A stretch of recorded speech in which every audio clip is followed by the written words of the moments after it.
Dans sa visite pastorale, Monseigneur le nonce apostolique du Saint-Siège près le Bénin et le Togo a rencontré le presbytérium de Porto Novo ce jeudi 30 mai 2024 au centre pastoral de Wando. Après la visite au Saint-Sacrement et les civilités d'usage avec la communauté des Sœurs de Saint-Augustin, le nonce apostolique a été accueilli dans la salle de conférence du dit centre.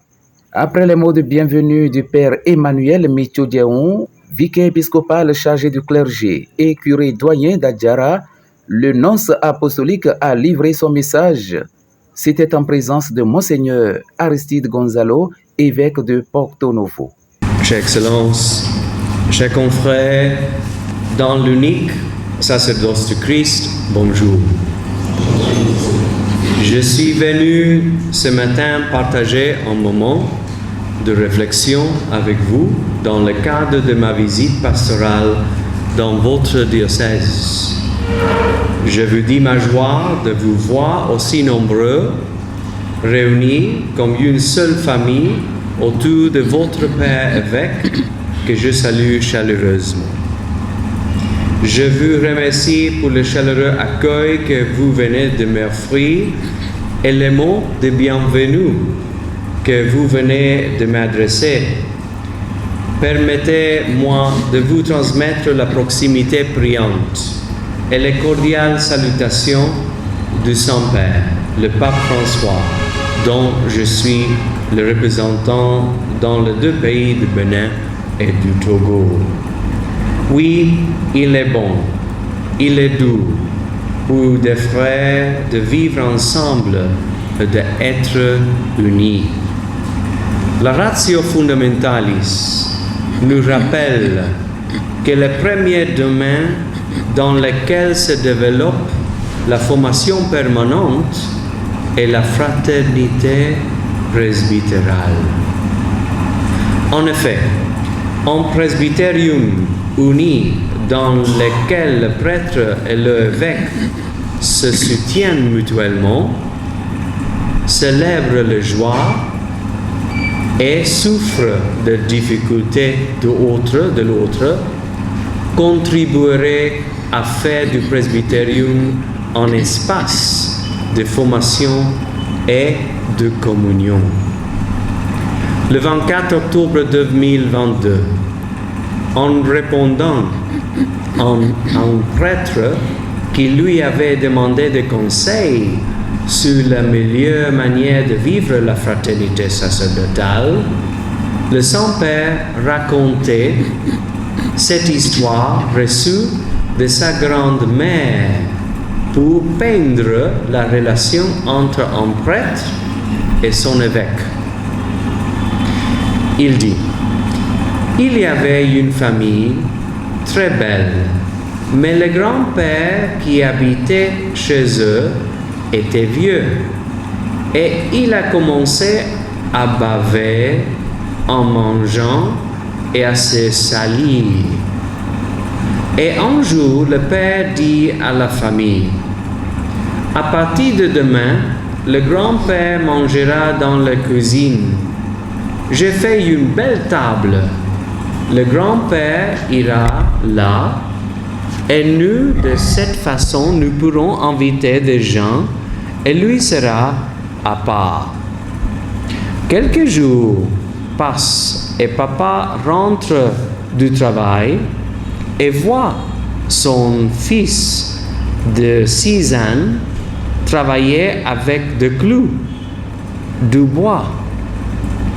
Qu'est-ce que tu fais? Une table basse, papa.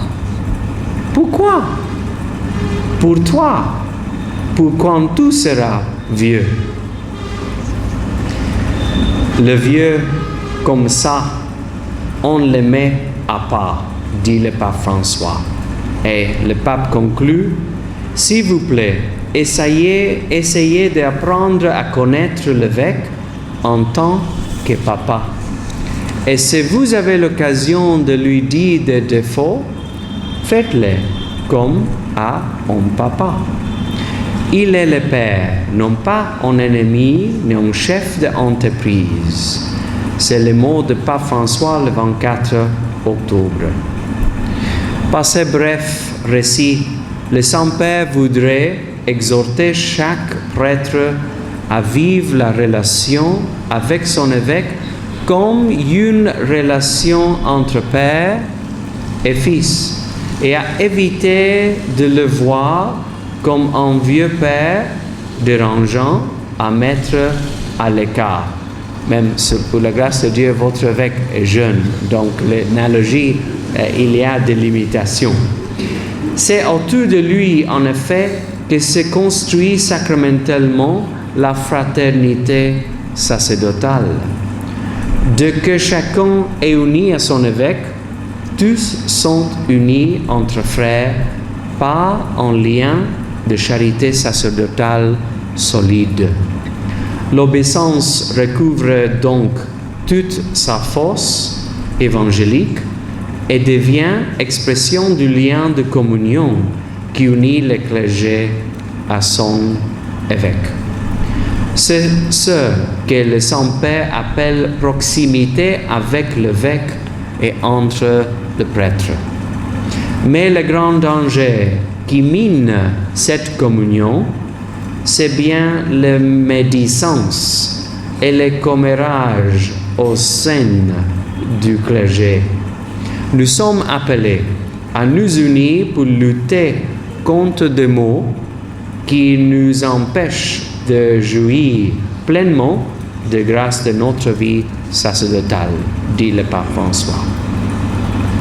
Apprendre à prier en Église est le thème autour, comme vous avez dit, duquel s'articulent les différentes activités de votre diocèse pour le compte de l'année pastorale en cours.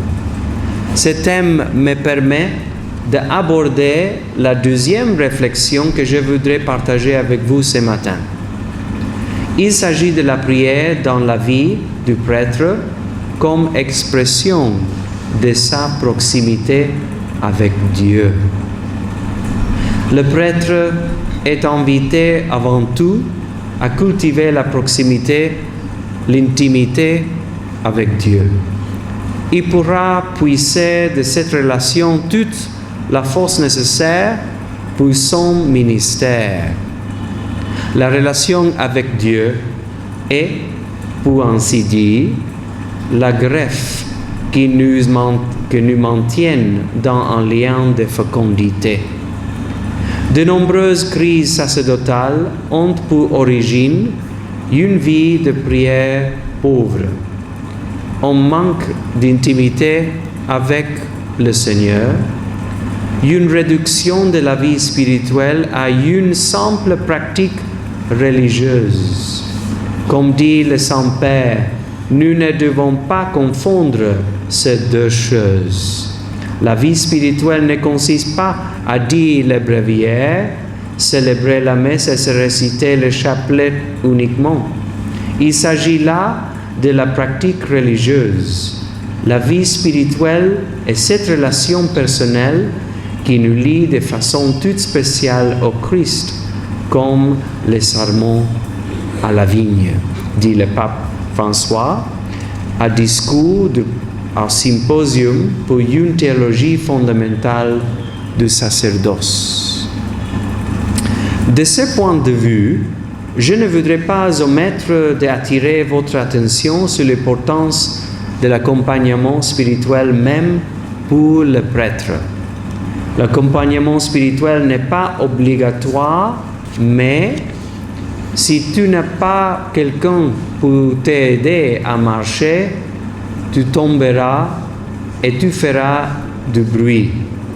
Parfois, il est important d'être accompagné par quelqu'un en qui connaît ma vie, et il n'est pas nécessaire que ce soit le confesseur, dit le pape François à le même symposium.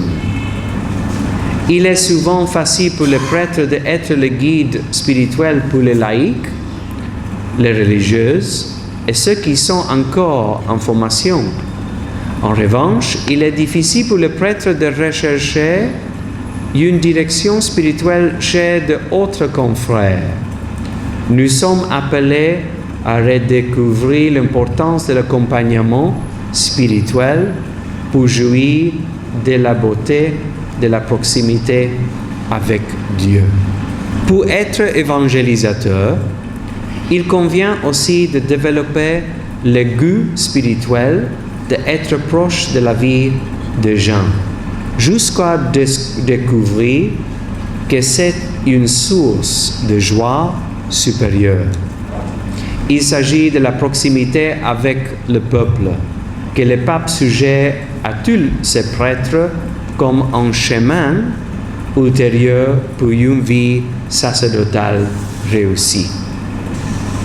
Proximité avec Dieu, proximité avec l'évêque et le prêtre, et proximité avec le peuple, tels sont les 4 chemins que le Saint-Père nous propose pour un ministère sacerdotal épanoui et fécond. J'ai voulu les partager avec vous et rassurer chacun de vous de ma communion dans la prière. Que le Seigneur, avec l'assistance de la Vierge Marie, l'intercession guide les pas de tous et chacun de vous sur ces chemins d'espérance pour une Église de Porto Novo plus rayonnante de la lumière de l'Évangile. Amen. Merci. Après le message de Monseigneur le nonce apostolique près le Bénin et le Togo et les différentes questions d'éclaircissement, une photo de famille a mis fin à cette rencontre. Prêt pour la fraternité sacerdotale épanouie et la pastorale continue.